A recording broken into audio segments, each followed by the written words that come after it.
Friends welcome to my YouTube channel. Friends अभी 2-3 दिन पहले ही मैंने आपको बताया था कि डीडीए अपनी एक नई हाउसिंग स्कीम लाने जा रहा है। स्कीम का नाम रहेगा डीडीए प्रीमियम हाउसिंग स्कीम 2025, जिसमें कि डीडीए 177 फ्लैट्स को शामिल करेगा और इन फ्लैट्स का allotment DDA e auction based पे करेगा। इसमें फर्स्ट कम फर्स्ट सर्व नहीं रहेगा, ई ऑक्शन बेस्ड पे डीडीए इन फ्लैट्स का अलॉटमेंट करेगा।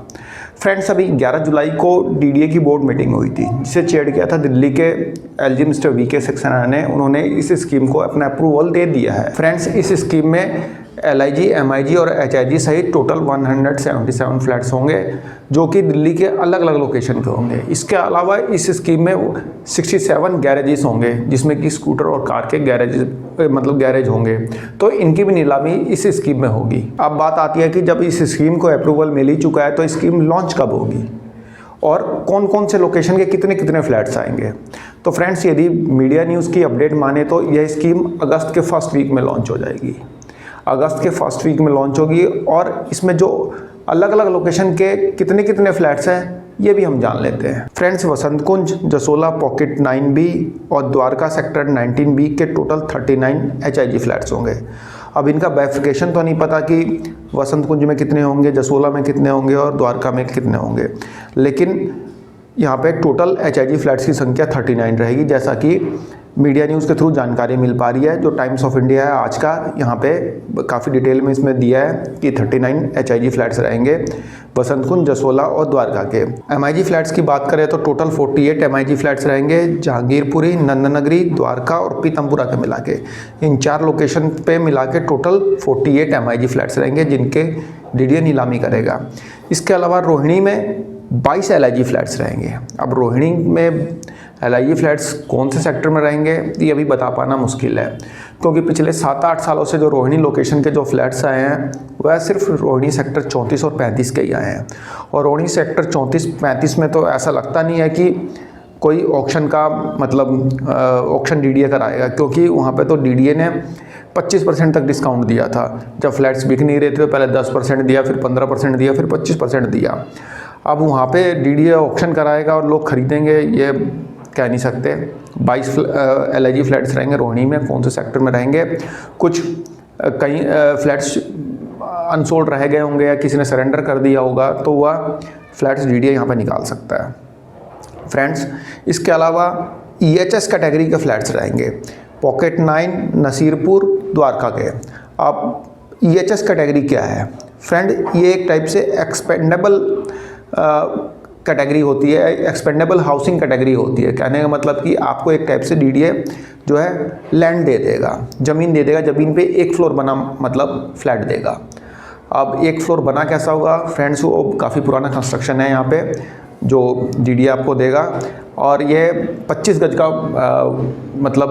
लैंड होगी, 25 गज की लैंड होगी, वह आपको डीडीए यहाँ पे देगा। एक फ्लोर बना हुआ, वो भी कंस्ट्रक्शन बड़ा बेकार है। आप उस पर चाहे तो उसको दोबारा से तोड़वा के 3 मंजिल 4 मंजिल बनवा सकते हैं।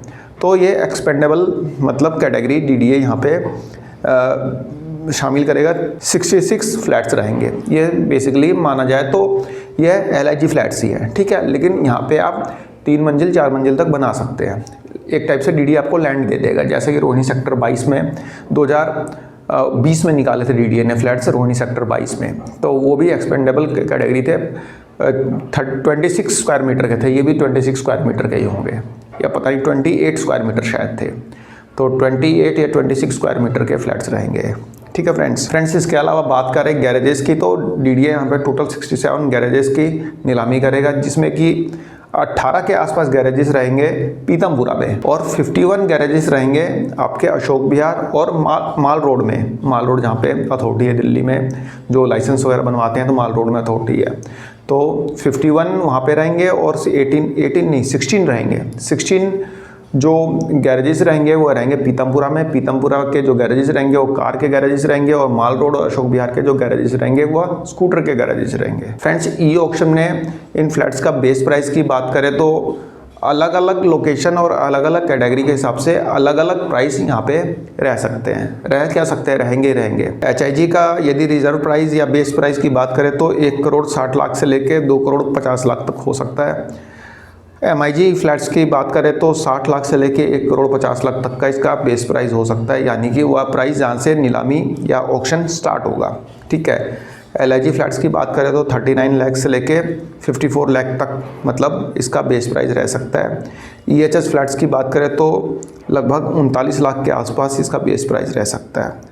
स्कूटर पार्किंग की बात करें तो 3,10,000 इसका बेस प्राइस रह सकता है। कार गैरेजेस की बात करें तो लगभग 43 लाख इसका बेस प्राइस रह सकता है। तो फ्रेंड्स देखते हैं कि अगस्त के फर्स्ट वीक में DDA अपनी स्कीम लॉन्च करता है नहीं। बाकी सब टर्म्स एंड कंडीशन या जो भी EMD अमाउंट से रिलेटेड जो भी जानकारी हमें मिलेगी वह DDA के ब्रोशर से मिलेगी। नॉर्मली HIG के लिए 10 लाख रुपये EMD अमाउंट होता है और MIG के लिए 4 लाख रुपये EMD अमाउंट DDA ने प्रीवियस अपनी स्कीम्स में रखा था। तो बाकी जब DDA का ब्रोशर आ जाएगा तब हम डिटेल में उसमें बात कर लेंगे। बाकी DDA की एक और स्कीम ऑलरेडी चल रही है, DDA अपना घर आवास योजना 2025, जिसमें कि DDA ने लगभग 900 फ्लैट्स बेच चुका है DDA वहाँ पे, जिसमें कि सिर्फ 650 के आसपास फ्लैट्स नरेला में बिके हैं और बाकी अदर लोकेशन के फ्लैट्स बिके हैं।